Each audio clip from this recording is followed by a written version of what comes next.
Olá pessoal, boa noite. Meu nome é Adson e estava lendo aqui a lição e senti vontade de falar um pouco para vocês.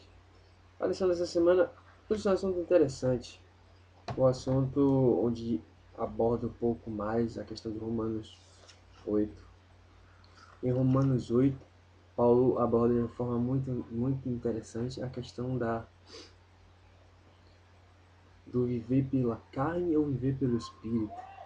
E nós sabemos que nossa tendência é viver pela carne, é pelas nossas próprias tendências, pelos nossos relacionamentos, pelo nosso dia a dia. Enfim. E o título da semana é o seguinte: Liberdade em Cristo. E o versículo é um versículo muito bom que traz muito alívio para nós. Em Romanos 8, versículo 11 diz o seguinte: Portanto, agora já não há condenação para os que estão em Cristo Jesus. Já não há mais condenação. Pense, nada, nothing, there is nothing, não mais condenação, no more. Paulo, ele em meio à discussão daquele período, no que diz respeito à salvação pela lei, pela graça, nós podemos observar bastante também que Paulo ele supervalorizou bastante a salvação pela graça para quebrar um pouco aquele paradigma que era muito forte naquele período da questão do cumprimento das leis, e foi uma fase transitória muito difícil para a igreja. E ficou bastante claro em Romanos como Paulo externou esse assunto, onde ele, mesmo super valorizando a graça, ele testifica e garante a validade da lei. Nós também sabemos a forma como é dividida a lei e o que foi deixado de ser levado em consideração no dia a dia de um cristão para alcançar a salvação. E tem um outro ponto aqui interessante que é o seguinte: o que livra uma pessoa da escravidão do pecado? O que te liberta é o que me liberta. O pecado ele é um mal, é um câncer que está arraigado, e ele é um problema muito grande. Paulo ele diz em Romanos 8:2 que a lei do Espírito de Deus é a única coisa que nos livra da escravidão do pecado. A lei do Espírito de Deus. Mas é a lei do Espírito de Deus em contrapartida à lei que nos condena, que é a lei que nos diz quando estamos errados. Mas quando temos essa relação do Espírito de Deus com o nosso espírito, assim ele nos justifica, nos testifica como filhos. E se olha como a relação já ficou bem mais próxima. Eu sou filho de Deus. Paulo está dizendo que você, miserável, do jeito que é, trapo, infeliz, condenado, ainda tem a possibilidade de ser filho de Deus. Veja que ponto interessante. E outra questão aqui é: o que Cristo fez e que a lei, por sua própria natureza, não pode fazer? Olha o detalhe fundamental aí de Cristo mais uma vez. Cristo nos livrou do mal, do pecado, e nos deu uma margem de salvação através do seu sacrifício na cruz. Isso nos possibilitou isso. Cristo nos livrou da condenação. Não mais condenação há. E a encarnação de Cristo foi um passo fundamental no plano de salvação. É apropriado exaltar a cruz, mas no resultado do plano da salvação, a vida de Cristo em semelhança de carne pecaminosa também era extremamente importante como resultado do que Deus fez ao enviar Cristo. Foi assim. Deus falou: filho, vai lá, resolve a parada, jogue duro. Pronto. Simplesmente Jesus veio encarnado como homem, provando de todas, provando não, sentindo todas as necessidades carnais. Mas se você analisar bastante na vida de Jesus, existiu um ponto-chave que foi o relacionamento, a comunhão entre pai e filho que existia entre Deus e o Filho. Isso foi fundamental para alcançar o objetivo.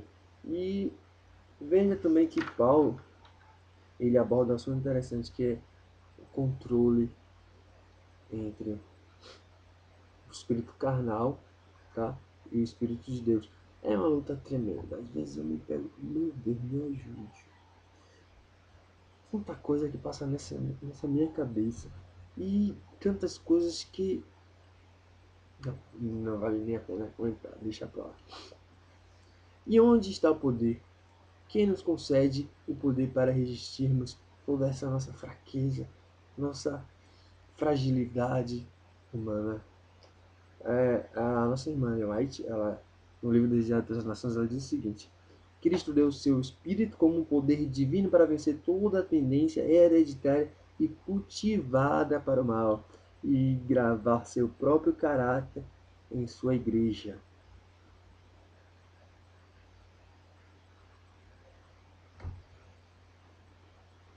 Vocês perceberam aí? Cristo, mais uma vez. Vou só repetir um trecho aqui, ó. Cristo deu o Espírito como um poder divino para vencer toda a tendência hereditária. Hereditário, o que é algo hereditário? Geralmente é o que eu herdo do meu pai. Tá me ligando aqui, pessoal. Diga aí, velho. Foi bom, velho. Foi legal. Eu apresentei. Gostou? Gostou? Sim. Aí. O pessoal tava querendo era adiar, porque tava dizendo que a escola sabatina semana que vem, né? O pessoal tá meio seguro. Ah, semana que vem tá muito em cima, era lá. E ele tá com o marido. Tá com o marido doente e tal. Não sei se vai dar. Vamos ver. Tá. Tá todo mundo, velho. Tá todo mundo. Não, o pessoal comenta. É, eu falei, a gente falou, comentou isso que o programa já era pronto. Tá. Mas o pessoal falando porque a Ariane provavelmente não vai estar, então é ruim, porque era coordenadora do PG.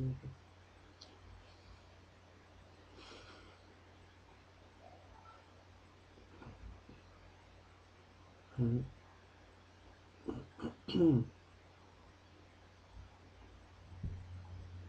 É, mas o pessoal ficou meio pra trás. Vamos ver isso semana como é que vai ser. Com relação à camisa, beleza.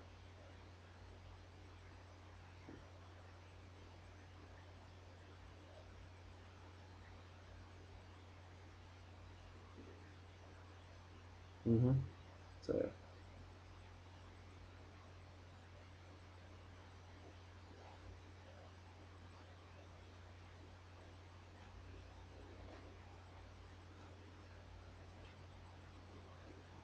Ok.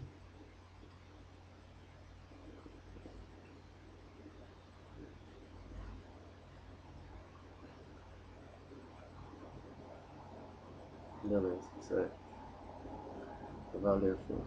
Um abraço. Tchau. Pois é, desculpa pessoal, mas tinha que entender também, irmãozinho. Voltando sobre a questão do poder, né? A questão do poder e o problema hereditário que temos. Oh, miserável, país miserável. Né? Mas através do poder de Cristo, nós somos regenerados e temos a possibilidade de nos reconciliarmos com Deus. Uma coisa muito legal é o que a mente carnal não pode fazer.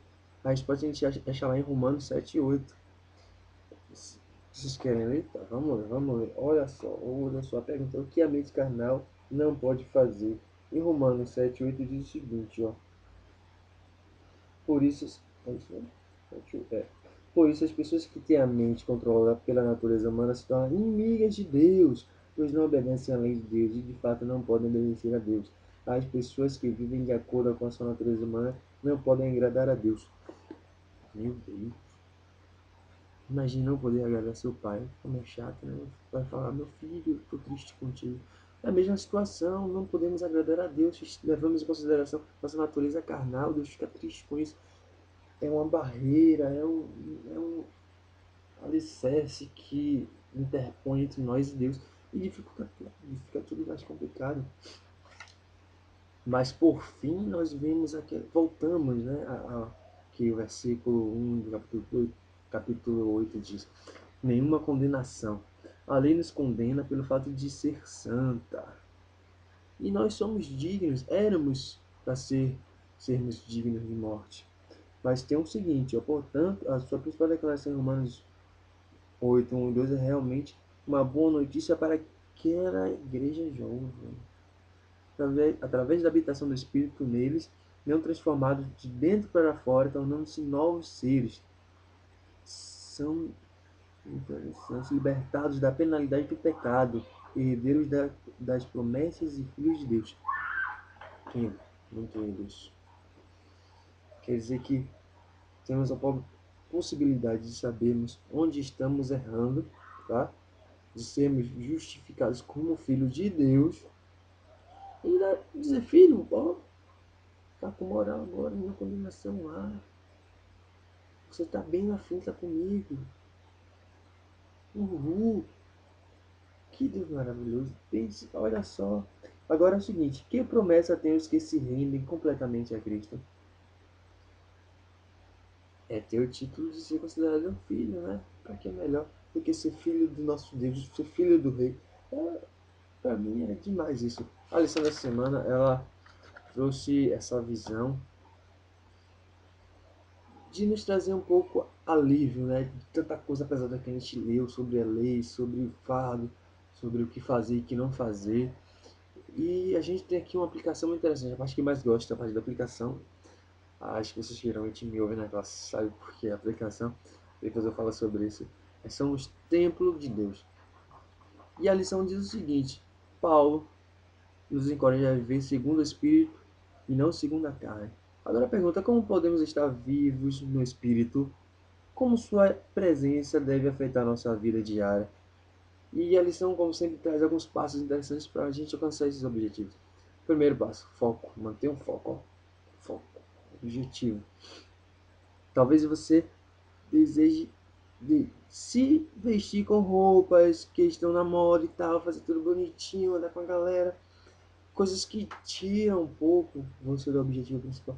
Tira o foco, tira a essência. Isso não é bom, você perde foco. Então mantenha o foco. Pense alto, olhe para Cristo. O segundo ponto essencial para mim e que a lição traz, que eu concordo, é a oração. A oração é a comunicação entre o pai e o filho. É aquela conversa onde você está mais íntimo, onde você abre o seu coração, onde você fala, Jesus, eu estou mal, eu não aguento mais. E que Deus fala para você, filho, aguente mais um pouco. E é um ponto muito forte e fundamental. Um outro passo que a lição nos dá é o estudo. Eu creio que para você testificar, para você argumentar sobre determinado assunto, sobre algo que você acredita, você tem que saber um pouco sobre aquilo. Você tem que saber, na verdade, muito sobre aquilo. Porque ninguém vai ouvir alguém que simplesmente fala algo, mas não sabe porquê, nem para quê, nem porque só porque ouviu. Então você tem que estudar, você tem que saber. E a lição abordou muito bem isso. E tem uma questão que eu queria trazer, que é a questão do tratamento que Paulo ele dá acho que é no versículo 15 que ele fala Abba Pai. É um tema muito interessante, muito fofo, velho, cute. Abba Pai, meu paizinho. Então isso demonstra a relação, a comunhão existente entre o filho e o pai. E aqui é o que Paulo traz, né? Uma relação saudável, uma relação íntima para com Deus. E que após o estudo dessa lição, temos em mente essa nossa necessidade de sobressair em nós mais o Espírito de Deus, para que possamos assim agradar a nosso Pai e receber bons frutos e gozar de tudo que Ele preparou, que está preparando para nós. Valeu, galera. Bom sábado. Abraço. Valeu.